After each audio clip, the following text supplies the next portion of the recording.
So welcome back everybody to episode 21 of the Backholder Pod. So today we have yet another special guest who's Jean. And for those of you who don't know, she runs an incredibly huge YouTube channel and she talks basically her retirement life, or she essentially talks about her retirement life in Bali. So I think before we even begin, Jean, how have you been doing? Hi, thanks for having me here. I've been good. How's retiring in Bali? It's a great experience, right? Well, it's awesome. It's completely awesome. It's my dream life actually come true. No complaints. Lah. Okay, so I think for most of the audience that don't really know, I think Jean not only talks about retirement life, she actually explore a lot of other topics as well. She goes around interviewing business owners and talk to other people who are also enjoying similar lifestyles and stuff.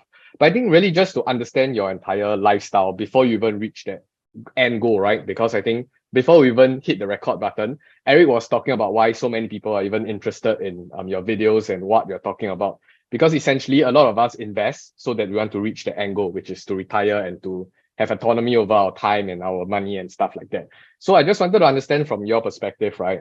What was essentially like the turning point, or enough is enough and you don't want to go through the rat race and climbing the corporate ladder and you choose to like fire, which is financial independence, retire early. Can you like just walk us through your journey? Yes, I can. But I think the answer won't be quite what you're expecting.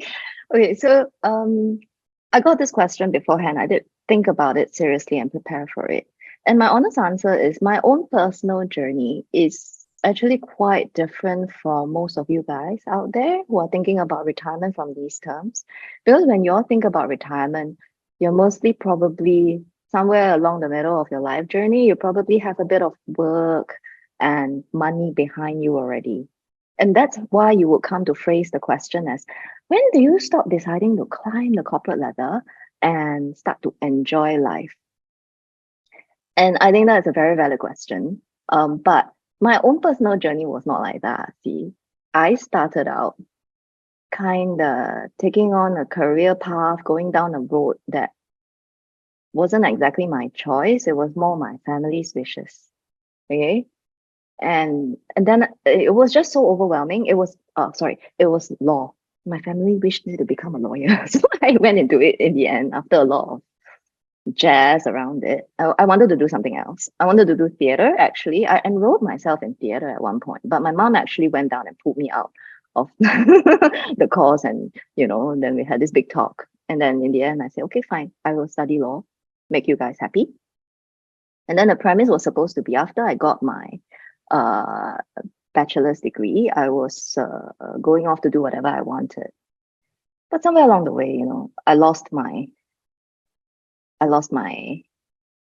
streak for independence at that point in time. I thought maybe my parents were right. So I went to law. And then after that, the moment once you get into that whirlwind, I lost my head. I was just so sunk into work. I worked so hard. I would be in the office at 5 a.m. on a Saturday night with my senior drafting affidavits for litigation. And yeah, so it ended up becoming 7 years in a blink of an eye, almost 7 years, I think. But luckily during that journey, I was unhappy. But then my life also took another tangent because I started surfing. I discovered surfing. And surfing became something very special for me. It is a sport, but it also became a lifestyle. I started traveling with fellow windsurfers in Singapore. We made trips to surrounding countries. And I started to see how people who live surf life full time, how they live. So then that was the exposure, right? And I was like, wow, that's a really completely different way of life. And those people look so happy. And I really like surfing. And I was very unhappy in my real life. So then in the end, my departure from corporate life was a little bit out of desperation, abject unhappiness. And then I went to surf life. And quick pause. Here are 4 reasons to sign up to Mumu Singapore. 1. You can easily keep track of company's news and announcements within the app. 2. Moomoo lets you easily analyze the company from both the technicals and fundamentals to help you make better decisions when investing in the company. 3. They have an active community where you can discuss stocks and investments with one another. And last but not least, they have further upgraded their latest promotion. For the first reward, when you deposit $100, you will get a $2 cashback daily for 10 days. Then, for the second reward, deposit 2K and perform 2 buy trades to get a free Coca-Cola stock worth around $80. And the ultimate reward, deposit $10,000 and perform 7 buy trades to get a $108 cash coupon. So, if you want to earn these rewards, you can sign up to Moomoo Singapore using my link down below. With that being said, let's get back to the video. I didn't really know exactly how that would work out. And I certainly was not thinking, I'm going to enjoy life. It's more like I'm going to learn how to survive in a completely new environment. But I desperately want this. And if all those people can make it work, I'm sure I can find a way, because I'm hardworking and I'm smart, and like, yes, probably I'm not very street smart, but I will learn, So I went and it worked out eventually after a lot of pain but also happy times. And then at some point during the journey, I met my husband, and we both love surfing very, very much. And the best place for the kind of surfing we want to do is actually in Bali. So even before I retired here, we were taking whatever extra money we had and doing an annual summer vacation here in Bali. So we'll be here in the middle of the year for 2-3 months, living and just surfing, living very cheaply, but just surfing. And so definitely early on from between us, we already kind of like talk, oh, it's so nice if we can just stay here, right? And then it started becoming like everything you do in life became geared towards staying here. And but I mean, we were rational. We looked around. I was like, start business, got all these kind of costs. We went to talk, to like incorporation agents here, how to set up company, what are the requirements, what do you need to do that, and other stuff. Now, at the end of the day, it just seemed like, I think I'm very risk averse. It's a carryover from the lawyer days. I think that the safest way to start off here, after so many years in third world countries, I thought the safest way to start off here was to be here but not be very involved in the local economy, because I feel that a very big piece of the puzzle is always having local relationships. So I don't want to come here as a complete stranger and just plunk like, I don't know, 200K down and start some business that I never done before. I don't want to do that. So then retiring early and just being able to subsist here became the answer. And then, we got lucky. Things worked out that way, and we ended up here when I was 38, almost 2 years ago. But so that was my journey. So, if you look at this picture, you cannot ask that question, what is my turning point to stop climbing and enjoy life? Because it wasn't my journey that way. But I do have a kind of answer, a theory. Is that okay, or have I talked too much? No, sure. I think you can continue. Yeah, I think it's a very insightful piece, because I think there are a lot of people that are probably might be in the same or even similar situation, but maybe just not to the point of like you described, that desperation. So many people are just stuck in between. They have something they want to do, but then they don't really have that push, or they don't really have that motivation in trying to do something else other than what they're currently working on, because maybe they're too comfortable or whatnot. Yeah, but mine was really desperation. I was diagnosed with depression. I was on Zoloft, and I have insomnia issues from those years that still plagues me today. And it's been 10 plus years since I left, but 15 plus years since I still deal with the insomnia. So, but anyway, I think for the other people who are fortunately not as unhappy, but they're just wondering, I think it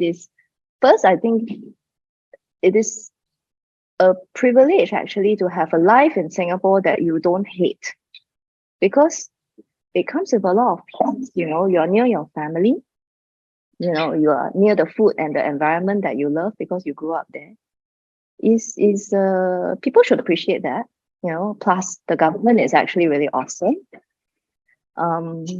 I mean, it's also debatable in some ways. But if you look at places where, like, if you look at Sri Lanka and what they're struggling with, you think our government rocks, right? But okay, aside from that, I mean, okay, so then, so at least you're not starting out from a point of abject unhappiness. But I think that why people struggle to decide when do I stop to choose to enjoy life is actually not a question of numbers. It's not a question of money per se. I think that the average established professional in Singapore, as long as anybody who has a HDB flat, I think actually they can do it if they wanted to. That's my theory. But I think that what's stopping them is fear and insecurity, and it's irrational fear and irrational insecurity. And in a sense, it is an insecurity and fear that has been bred in all of us by the government. But maybe it's not because the government is sitting there thinking, I will enslave all of these people in corporate hamster wheels, It may not be the intention, but if you notice, our government themselves has a very strong siege mentality. We're like the Israelis, right? We're forever preparing for if apocalypse strikes. And it is not absolutely a straight out criticism, because if we weren't having that siege mentality, we would have died a lot worse during the pandemic years, right? Singaporeans would have suffered a lot more. But we have to acknowledge the siege mentality is there. I mean, I think it's ridiculous when you go back to Singapore, you go to take an MRT ride. Then on the MRT, the thing, the glass doors that cover the train, there's posters advertising that, you're in your 20s, but you need to prepare for your retirement. Think about how you will afford kopi and kaya toast when you are 65. So this is financial planning. That is the atmosphere in our country. So yes, I think it's irrational fear and irrational insecurity, because I think that objectively, if you go out into the world, most of us has a net worth that can allow you to already retire if you are willing to consider retiring outside of Singapore. So geo arbitrage in that sense. But also there is one more factor, I think, and I think that is the feeling that life must be a struggle. Recently, I did this. I was looped into this meditation from the Deepak Chopra Center, the Chopra Center. It's called the 21 Days Abundance Meditation.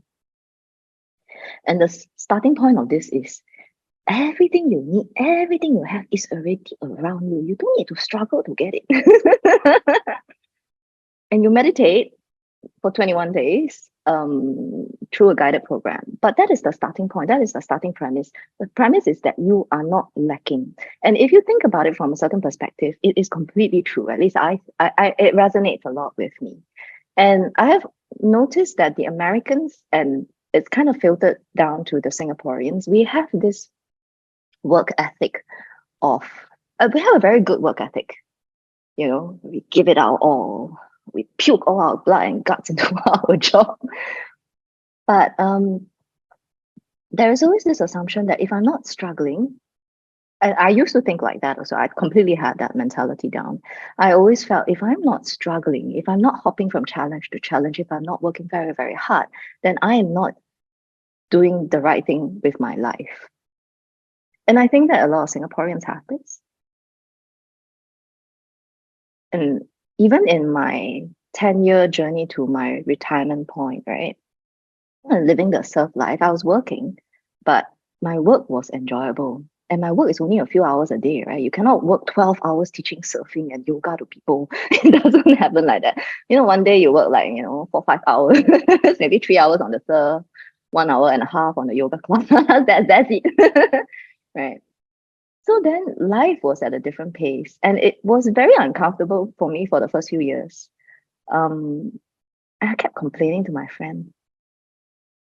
And then later on, when we are nearing the retirement point, I was still complaining to my friend. I was like, I'm so bored, I'm not doing enough. I feel like I'm like a I'm wasting, I feel guilty. I felt guilt. Yes, I think that was the feeling. And my friend was like saying, you know, if you can get by comfortably, your dad's taken care of, financially, you're okay. You work so hard for what? Stupid. And he's also a fellow surfer. He's a Singaporean windsurfer. He's a personal trainer. So he has been used to a life without fixed hours. He also works on an hourly basis per day, but maybe like, 5-6 hours a day on average. Then the rest of the time, we're all just pursuing the surf. You're talking about your husband? No, this is my friend in Singapore. His name is Corden. He is a personal trainer. He's a very good personal trainer. If you guys are looking for one, highly recommend. But yeah, so I think it was Corden's remark that kind of like, oh yeah, I think the mentality, I'm a bit out of step with my reality. But I felt guilt where I didn't need to be. So I think that for most people back home, maybe these are the two things that they struggle with. This mentality about how work and life must be like, what it must feel like, and fear and insecurity.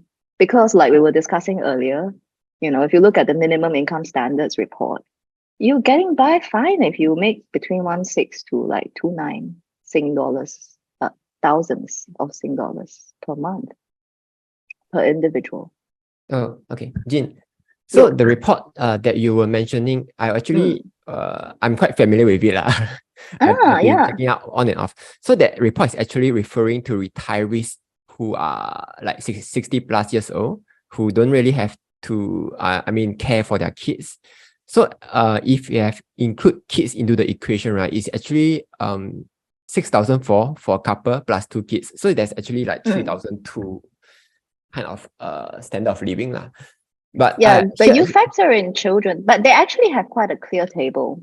Yeah. So they have the per adult number, which I believe was around 1.6 plus, right? And then they have the family unit number, which factors in like up to 2 children. Correct? Yeah. So actually, I have a question, because you mentioned about like living adequately, so that you can retire early.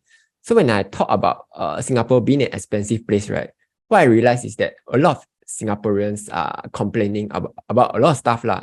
And I don't think all these stuff I don't think most of these stuff are caused by themselves. They are more like caused by circumstances. So for example, the reason I don't want to leave Singapore maybe is because I have a kid. So there's a there's a sort of a chain that chains me down in Singapore. I have to pay for my house, which I was probably too naive, and I bought an expensive house.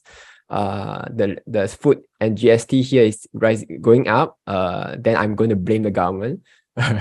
Then I have my career here. Probably my pay is too low when compared to everyone else.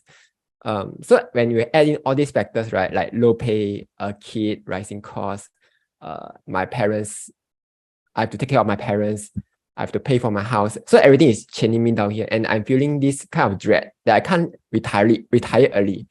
Then when I see, like, for you, right, the people, their criticism is mostly like, okay, Jean has a high pay. She was a lawyer, right? She doesn't have any burden. She doesn't have to pay for a house. She doesn't have to pay for a kid. She doesn't have to pay for a lot of stuff lah. Basically, there's nothing stopping you from moving elsewhere. So that's how you can retire early. So what would you say to those people who are complaining yet, but they are feeling very tied up in Singapore lah? It feels like there's nothing much they can do, right? Well, to start off with, I have never denied the advantages of my own life choices. And in the sense, the position that I was born with, in the sense, I think I am lucky. My parents are nice enough to not require that I support them financially. That is definitely an advantage. Basically, like, I think parents and children lump into the same category, right? They're in the dependence category. Let's put it that way. They're in the dependence category. So essentially, because I don't have children, and I think possibly right now at the age of 40, probably I may never. I actually believe that if I wanted to reproduce, I still can, because I'm very fit. Like I believe that I think if I wanted to, I can. So in that sense, I still have time to think, but I'm really very on the fence if you look at the whole picture.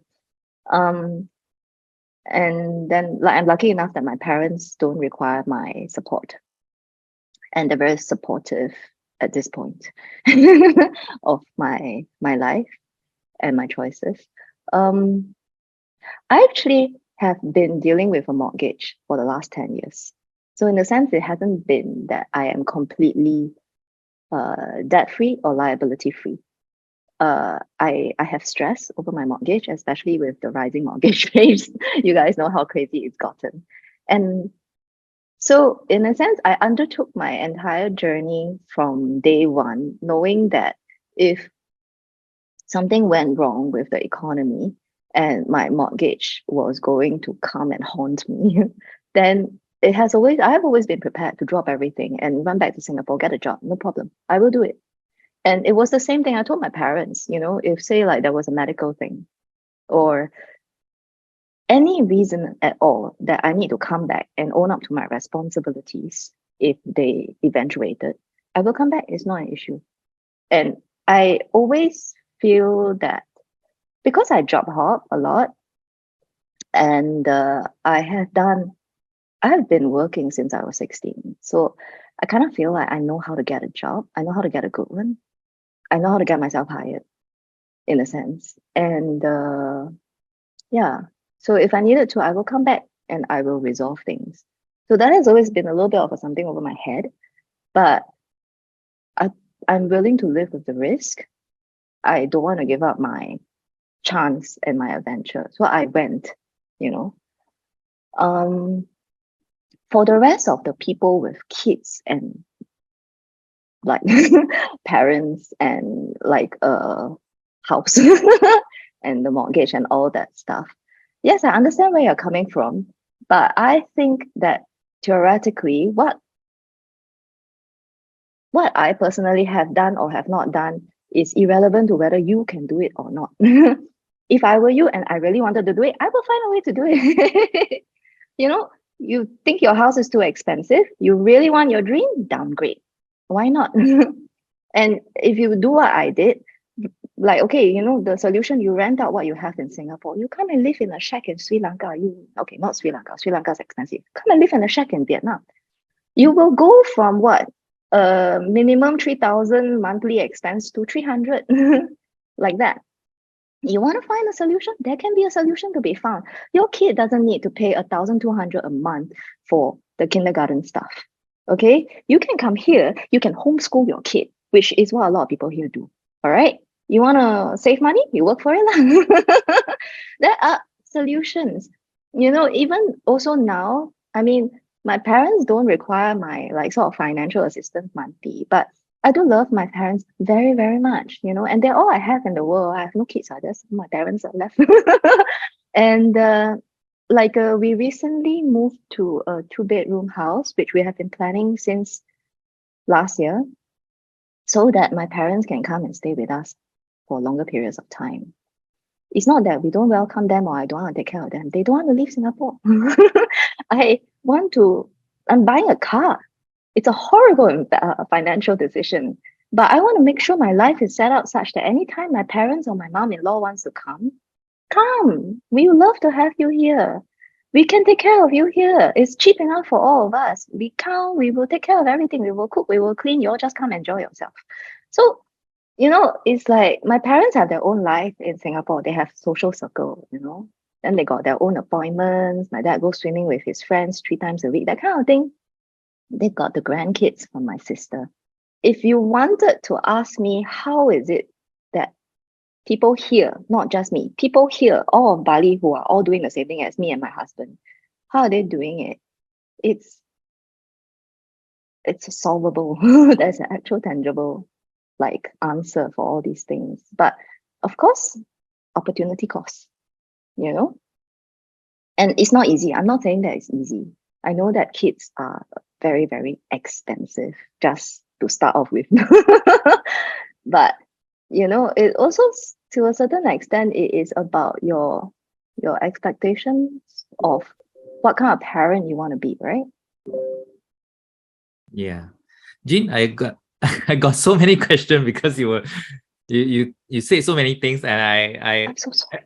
every time you say something, I want to ask you a question, and then I've lost track of all my questions that I'm asking. So I'll just whack lah. So whatever I Okay. still can remember. Yeah, Just now you were sure. Go saying that ahead. you were dealing with a mortgage. Is that mortgage is like a house that you bought when you were still in Singapore, and is now, is it being rented out, or is just being It's empty? rented out. It's rented out. Rented I've out? mentioned this before in my videos. So like I started off with a mortgage, a car, a job, and monthly payments to my mom and dad when I had a good salary lah. But then after that, to leave Singapore at the point where I quit my legal career, I got rid of the car. I rented out the apartment.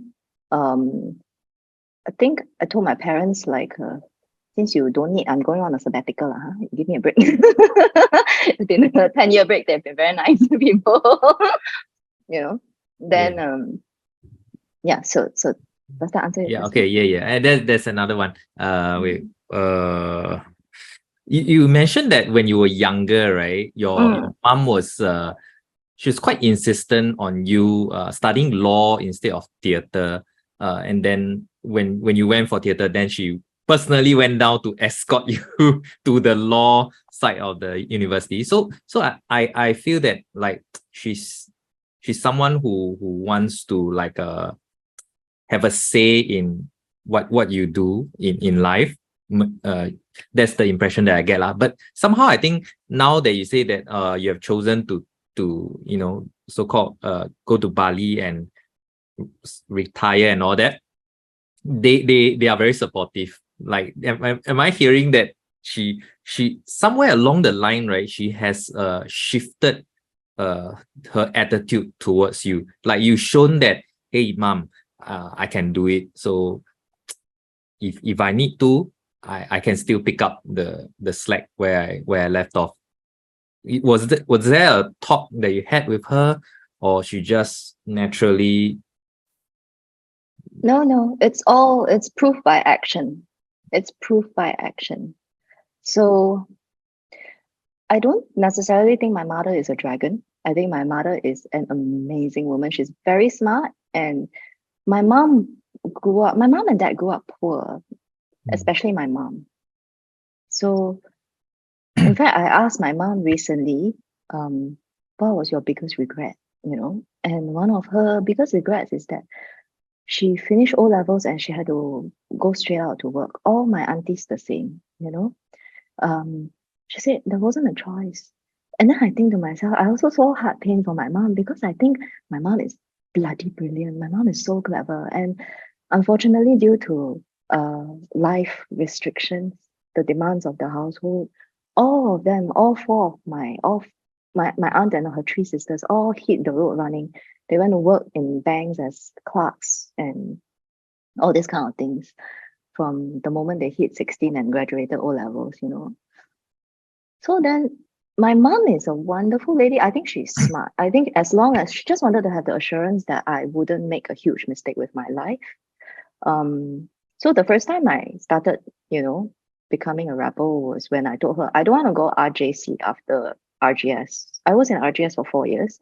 And then the natural progression, everybody is dying to get into RJC. I hated the RGS people. It's not my kind of people. Can we put this online though?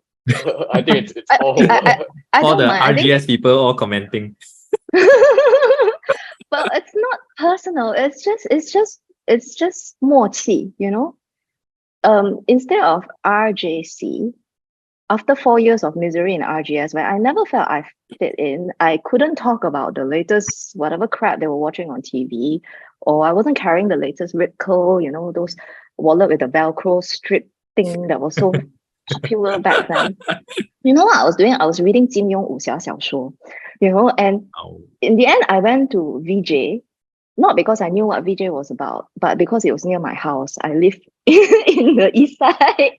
I don't want to go all the way to Bukit Timah, RJC, especially to see a bunch of people that I really dislike and had no connection with.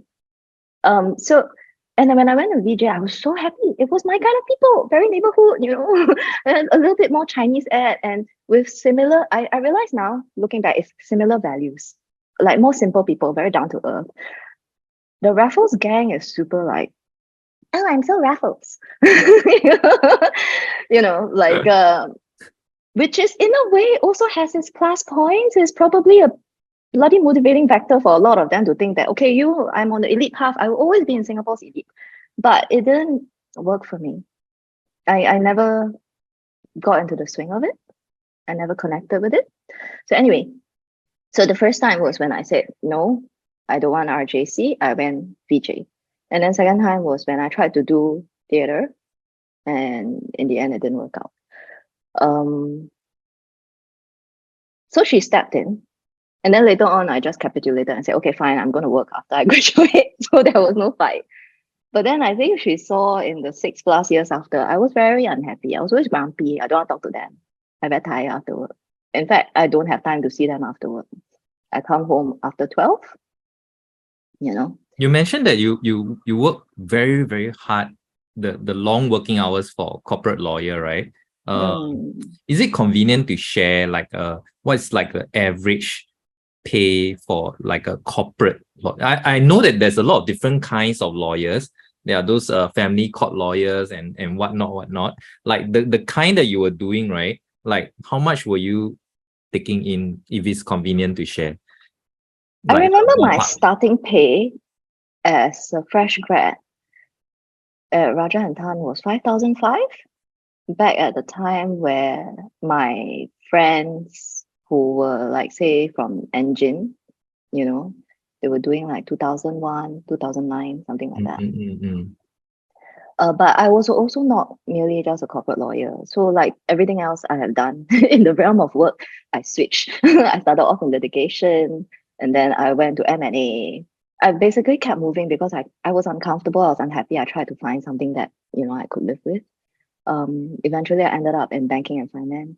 But, just generally the whole lawyer thing was not going to work out. So at the last point, I was drawing more than 10 at senior associate level. So then, yes, like Kelvin said, yes, I had a high paying job, but I also don't have that much advantage from that, aside from the fact that I was stupid and tied myself into a huge mortgage very young. I tied myself into a huge mortgage because I had the salary to back up the loan, right? So the bank would give me the loan. But when I walked away to go and do my adventures, I was also not sure how long I would last, right? I was young, I was foolish, I was desperate. I wasn't exactly looking at my bank account. So I don't actually remember how much cash I had when I left. But I know that around at the 2-year mark, when I was still out there, I looked at my bank account and there was about 30,000 cash. Wow. Yeah. So did I walk away with like 600,000 in savings and then start my financial freedom journey? No, I didn't. I went out and I survived. I really survived. I made enough because Vietnam is very cheap. Vietnam was where I went after Singapore. I had friends. I was even dating somebody there, and you can survive in Vietnam on like 800 USD, and I was working as a surf instructor and I made 25 USD per hour. Okay. On top of that, I was in the first early years after my legal career, I did freelance legal work. I went to talk to people, said, got any extra thing? I'm available. I was very flexible. You know me, you know my work. People did give me stuff. You hustle like mad for it, but I taught tuition. I did freelance legal assignments. I worked as a surf instructor. I started getting into yoga. And eventually, I became a yoga teacher. And then I became a Zumba teacher. And then I became a personal trainer. All of this required investment as well. So like the personal training cert was like a few $1,000s. And I stayed in Singapore for 6 months to, do it, get it done. But after that, I can work. I worked at Anantara before in Mui as at the hotel gym, just hanging out there. You're very rich. You want somebody to talk to you while you walk on your treadmill? I'm here for it, man. You know? So it's like, yeah, I made ends meet. It took time. It took effort, but I made them meet. If I had a kid and parents, of course, it will be a lot harder, higher threshold. But I think it's kind of like what Kelvin did, right? Like Kelvin basically, like, you lost your job, and then after that you scrabbled your way to like what, more than 20K a month, right? We did that episode together. I think you of all people would know what I mean when I say you need, you will make it happen. Mine is, Correct? I feel like mine is more like luck rather than hard work. Okay, sure, I have hard work put in, right? But I've also seen a lot of YouTubers who put in all the hard work, right? And there's still no result that came out, even after 3 years. So I wouldn't say mine is like a replicable path to success. Yours is a lot more doable compared to mine. So I have a question. You have considered retired for 2 years. Have you discovered any like ugly sides of retiring earlier? We can discuss that, but can I just address your comment about luck? Sure. So I too agree that luck is instrumental, fundamental, possibly the entire thing, because my personal spiritual beliefs are that, the universe has a greater plan for all of us. So I wouldn't say it's preordained, but I would think that, success or failure, I think that anyone who tells me that, 人定胜天 and the success or failure is all in their hand, I think it's kind of bullshit, because I think that your success or failure must have happened in a favorable environment. Like, if, for example, if the economy had crashed in this 10 years where I was out drifting about and doing all my nonsense, and then all this mortgage rate thing had like happened, I would have been back in Singapore, years ago, back in the job, just trying to deal with my liabilities, correct? So in a sense, luck, right? I went out to do what I believed in and what I was willing to risk, for my adventure. But like, I was also lucky, like the circumstances all supported the success result of what I set out to do. So in that sense, destiny, luck, however you call it. But I still believe that if you believe in what you want to do enough, you must go and do it, regardless of the risk. And again, recently I made an episode about this. And the episode was basically about how you can quite easily calculate and prepare for the risks that you foresee. But if you're doing this pro-cons analysis that we always do when we make decisions, it's very difficult to see a real pro-con list before you set out to do your thing, because you cannot see the unimaginable rewards. And my point being stuff like, I was alone for most of this 10, 11-year journey that I've been doing this for. And I dated a lot, but it's very difficult to find a partner. But it would have been impossible if I stayed back in Singapore, because what I want is so radically weird. Nobody else has common ground. But like, you go onto the path where all these weird people gather. And like, I found my husband in the on the journey, that kind of thing. But I mean, if before you started out, you wouldn't be able to say, if I start out on this, I will get my husband. Oh, this is an unimaginable reward. So before you do your crazy thing, whatever it is, when you look at the pro-cons list, you need to bear in mind that the unknown, the uncertain future holds a lot of rewards you cannot account for. But the cons, like usually it's monetary. It all comes back down to money. You can prepare for, you can plan, you can budget, you can, make preparations. But anyway, like, so during the pandemic, right? Like, I don't think you could teach surfing and all those things, right? Then what were you doing like during the in the depth of the pandemic? And that is why I say luck is on my side. So actually, before the pandemic happened, that year, we were making plans for me to run the business in Vietnam alone. I had a surf school that was doing quite well. We had instructors. So basically, I was to stay behind there and manage it by myself, which I was quite apprehensive of because my husband is a big part of the operation. But we had saved up money in all the years preceding, and our plan was to buy property and go and renovate so that we can get one more income stream. So when the pandemic happened, I didn't have to be, I was still separated from my husband for many months when I was stuck in Singapore, uncertain of how to get back together. But eventually, we managed to get me the papers to join him. And so during the pandemic, it turned out I was blogging, I was YouTubing and helping with the renovations. But basically that was and that was again luck, right? Because before the pandemic happened, like 2 months before we were forced to leave Vietnam, he decided to buy a camera.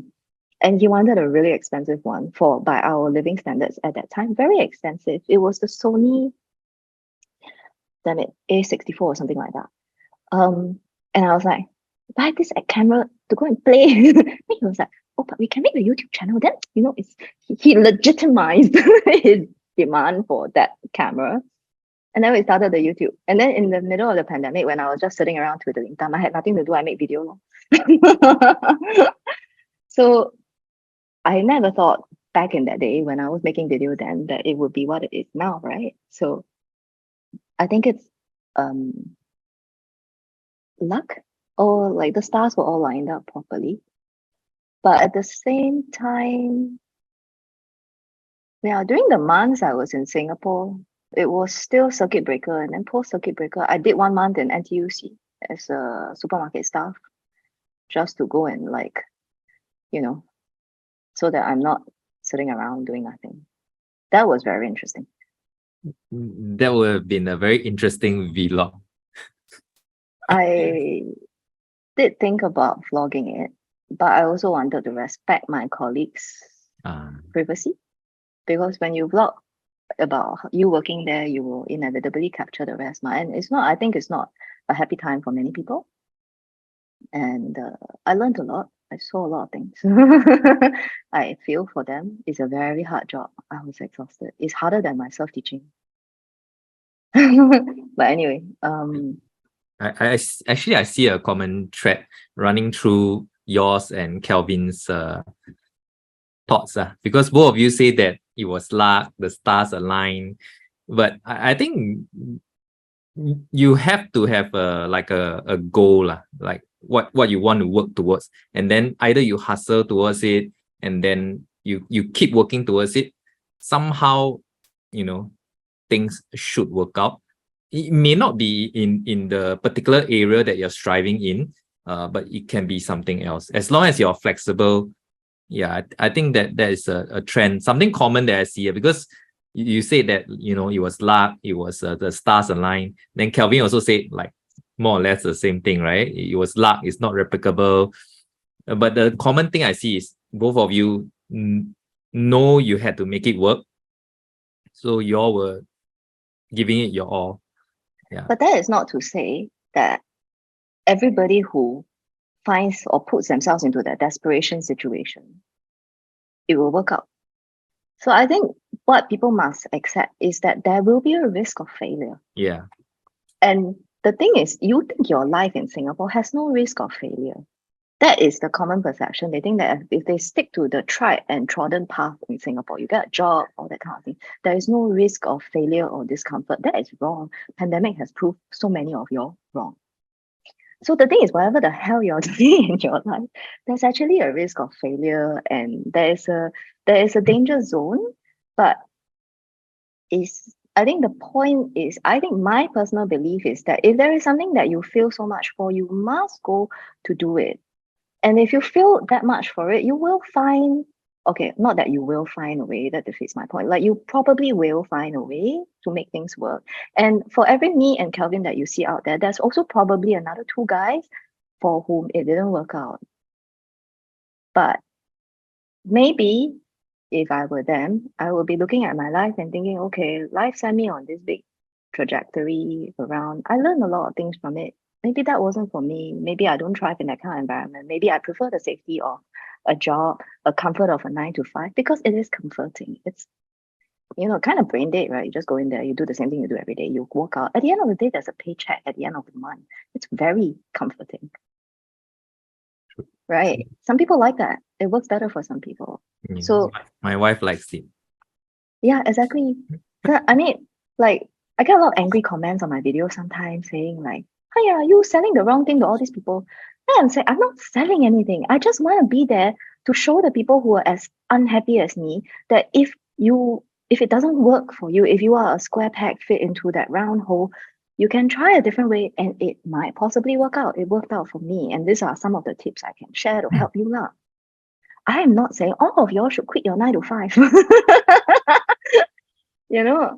It's like, I mean, people, when you watch media, you must process and select what applies to you. If somebody jumps off a skyscraper, doesn't mean you go and jump also. Right?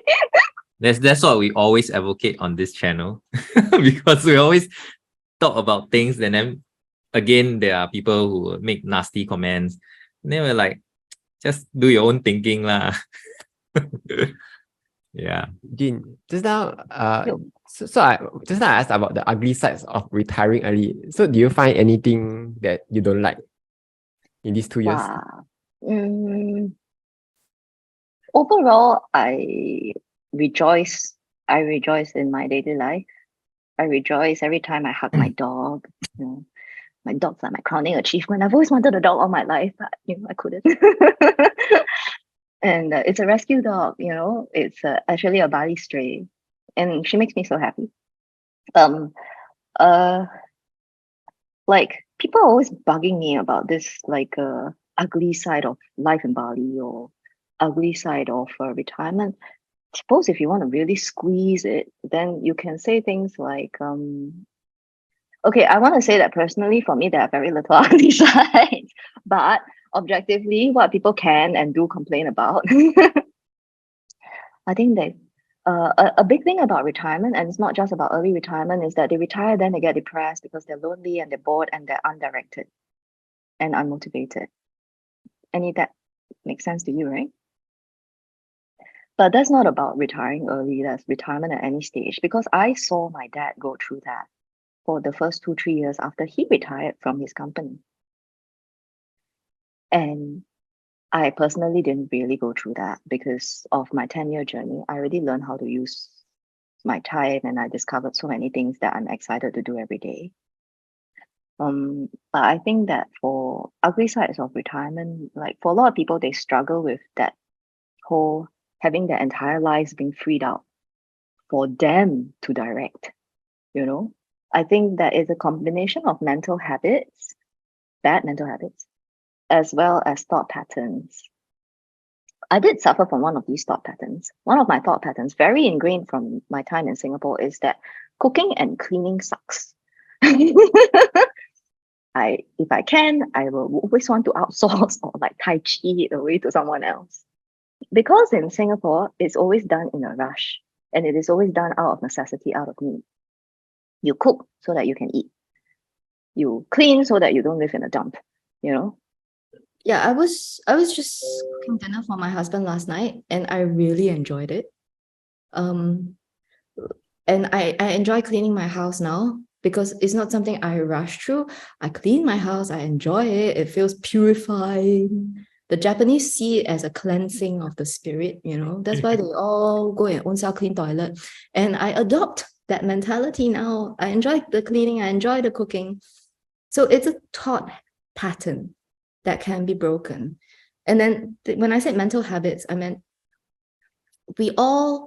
not me. When you first graduate from working a 9 to 5 to retirement, one of the biggest mental habits you will probably be stuck in is having your time of your entire day directed by other people. It's either your boss or your clients, right? And then when suddenly you have to direct it all by yourself, you're like, oh, I don't know what to do. I'm going to slump in a corner and sink into depression. You have to learn your free time. You have to learn how to use your free time, and it involves you learning about yourself, because most of your work too much, too hard, and you know nothing else but work. And this is especially true of my parents' generation. You know, my dad was in such bad shape when he retired. But look at him now, you know, he loves gardening, he grows all this stuff. Even, you know, bonsai. He will try to make a plant that is not bonsai and try to like cultivate it in a bonsai shape. That is so funny. He grow his own chili, basil, and all sorts of stuff.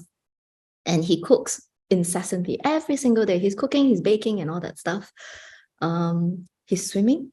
And he came surfing, you know. I feel so sorry for my dad, you know, because if my dad started surfing earlier in life, I think he would have loved it as much as me. And he may have been a very good surfer, because the first time at age 68, mind you, we put him on a surfboard. My husband took him and put him on a wave. He stood up and he went zooming. He did really well. So the thing is, when your life is all consumed by work, there are certain other aspects of your person that fail to develop as fully as it can be. That's what you guys should be doing in retirement. And it will happen if you allow it to happen. But it is a mental habit that you wait for someone else to direct your time. So you see what happens to most people in Singapore when they retire? Their grandchildren start directing their time, correct? Their kids or their grandchildren. And that's another thing, yeah. It's just, you're just so used to having somebody else coming and making demands on your time that you just acquiesce. But that shouldn't be the way, like not strictly. And also like, and that really ties into the feelings of like being needed, being relevant, feeling important, you know? But those are feelings and not necessarily rational ones, right? Like here, am I important? No. You know, am I needed? I guess my dog needs me. You know, every day at about 6:30, she starts to look at me with this very meaningful expression. But you know, I love her. She is Princess Palm. My dog is called Princess Palm, and I'm her servant. I serve her dinner.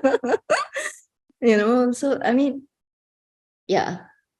Downsides to retirement, ugly side, I think that is about managing your life in this completely different way from what you've been used to all your life. For me, it's been great. For other people, a bit more of a struggle, I suppose. So Jin, for yourself, right, when we talk about like this idea of learning and growing in retirement as well. So personally, what was your own framework, or how do you keep up, or how do you create a life that you continue to grow and you continue to also look forward to the next day and grow as a person as well? Great question. I think that if you guys are asking this, it's because a lot of people think that, I don't know, how do you all define learning and growing? For me, my definition of learning and growing is, recently I learned how to cook my dad's famous black bean beef hor fun. This was a huge milestone for me. It's something that I have spent 40 years of my life growing up eating. Never managed to do it by myself. Recently discovered, hey, actually, it's not so hard. You know what they say, right? Huh? We don't believe it until there's proof. Come, you're welcome to visit me in Bali. Yeah. We can eat lunch. Look at my husband. Also similar. He has so my husband has always admired this American barbecue culture. So we like to eat piggies. I saw the episode. It was grilling the chicken, right? Not just that. Now he has a Webster grill, and it's supposed to be like the holy grail of all grills. And he's been cooking like a lot of different things, steak, pork ribs, and brisket, whatever, pork belly, you know, so many different things. But the thing is, you know, when he first told me about it, I was like, because I don't like to eat so much meat. But if you look at it from the perspective of learning and growing, I think our backup plan, if we wanted to start a business, could be that we maybe open a meat restaurant, because the shit that's coming out from his barbecue is better than at Boy and Cow in Seminyak, which is an aged beef restaurant that's very, very highly rated. And we've stopped going there because what we make at home is better. And it's not, I mean, when you say barbecue, nobody thinks it's science, but it's science. If you look at the number of hours he has spent on YouTube, learning how to do the things that he's doing, and there is a lot of equipment, like thermometers, and then there's methods. So he's learning a lot in that direction every day. But that's because it's his passion, right? And then, it satisfies him, it fulfills him, it makes him happy. So for me, recently, I learned to do a bit of what my dad does to such a high level. It makes me feel proud. What else have I done recently? Spirituality. I was doing this abundance meditation. I started my own meditation group. I did a domestica course on portrait oil painting not so long time ago also. And I was very happy I did that. I love painting portraits, even more than landscapes. Most of the art you show me, you see me showing on my videos is actually landscapes. But that's because I wanted stuff to decorate my house with. And my husband doesn't like portraits because he finds them scary. So, but actually my own passion for painting is portraits. I did some courses on domestica. I look at some stuff on Skillshare. When we build our house, decorate our house, we learn about interior design, how to size your lampshade. Do you know? I can tell you the science behind it. Stuff like that. So is it a continuous learning and growing journey? Yes, even as simple as I tell you how to survive here. Because ultimately here is not my home country. I don't speak the local language. Every single day I go out there, I interact with people, I learn something new about what you need to live here, or some skill or something. Or even outside of my house, down the road in my neighborhood, 2 cafes opened up recently, side by side. And one is very different from the other. And one is thriving and one is not. So you can drive past there every day and just think, oh, it's 2 cafes. You know what we see when we drive past there every day? We see, how come this one is not working out? I know. Because, the menu sucks. They didn't think about what appeals to popular taste. The pricing is a little bit too high. The venue is amazing. They sunk so much money into renovation and interior decor. But you have no unique selling point. And frankly, the location is a bit suspect. That kind of thing. What I'm trying to say is that you open your eyes, you open your ears. Everywhere you go, you are learning and growing. But it may not be in the conventional way people expect. Like, I learned how to do Java coding. That kind of thing. So I'm still reading. Anything that I'm interested in, I read up. I read up about the political turmoil. I follow current affairs because that is interesting for me. It's very boring for my husband. He doesn't care. But what's happening with women's rights movements around the world, the hijab issue in Iran, all these kind of things, what's happening in Afghanistan. So am I learning and growing? I think yeah. Other people may disagree. Jean, so one thing about retiring is that your income more or less stays flat. So you sort of reminds me about those Grab food drivers. So it's a good job, okay. But the thing is they earn a lot. Yeah, but there's no sort of like progression in that. So same like retiring life. Unless you are doing something different, that's to increase your income. Otherwise, your income would stay flat.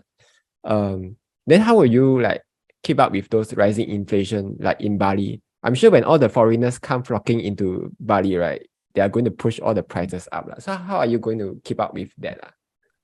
How's the inflation there actually? Inflation here is interesting from 2 perspectives. One is that our daily living cost has not been affected much. There have been slight increases in food costs, water costs, gas costs, but manageable for us and for most people, because yes, foreigners are here, but it's still majority local Indonesians, Balinese, right? They have to survive too. So nothing much has changed from those kind of living costs. Where you see really great inflation is on rental and on car rental. So again, in this particular scenario, I think luck is on our side because we committed to a certain level of rental for a long time.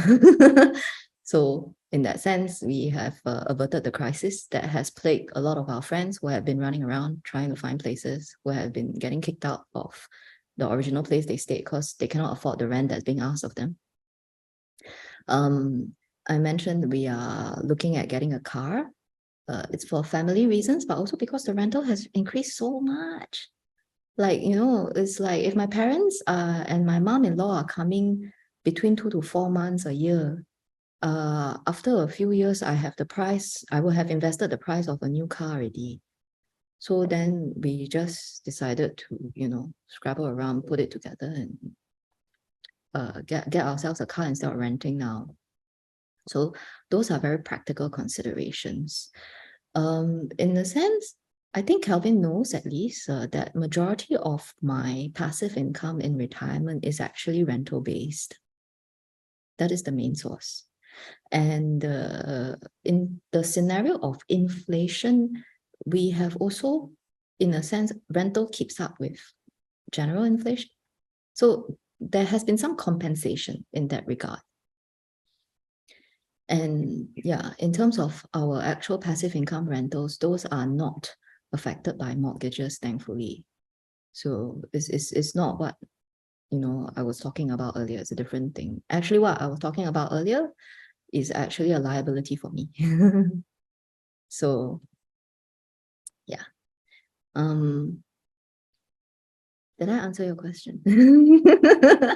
Yeah, you did. So sort of like the rental income sort of keeps up with, it increases along with inflation. So I guess you don't have to worry about money for now.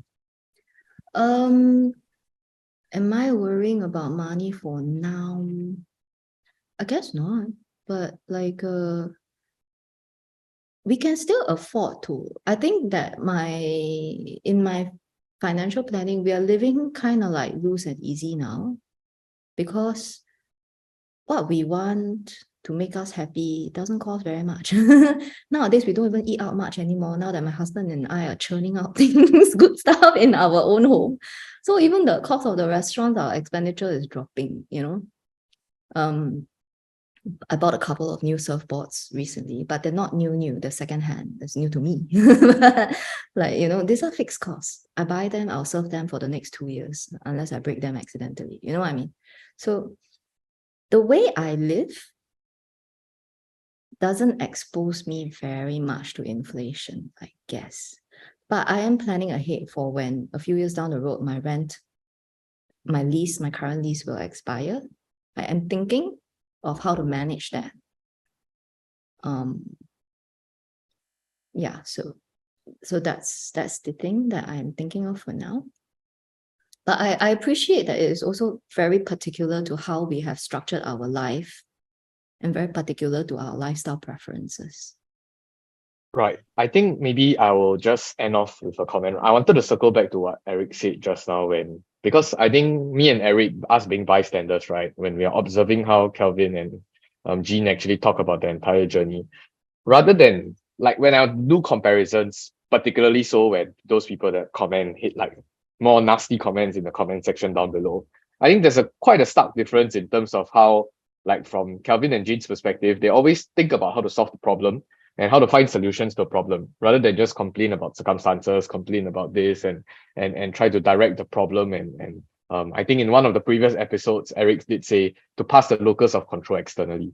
So I think that pretty much sums up like how I personally, as a third party point of view, that's how I look at. There is probably some commonalities there. Sure, I do agree that luck do play a very important role as well, but I think there is certain attributes that we can kind of look into and try to emulate, if for those of you who are also interested in trying to pursue that kind of life as well. So I think this episode has been running a little bit long, and I thank Jean for being so gracious with your time and for sharing so many insights. I think for many Singaporeans at least, a lot of people are interested in this area of topic, which also explains why there is like so much people interested in talking about retirement and just the retirement lifestyle in general. So yeah, I think I'll close this podcast. I think Eric and Kevin, you have nothing, no questions, right? Okay, great. Yeah. Thanks, Jean. again Last for- question. Sure. Do you have any chickens? Do you rear any chickens? No, no chickens. My dog chases chickens. Oh, okay. Because I have a friend. Huh? He have, Sorry. he have 2 chickens in his house, and he never had to buy any eggs for his whole life. Where your friend stay?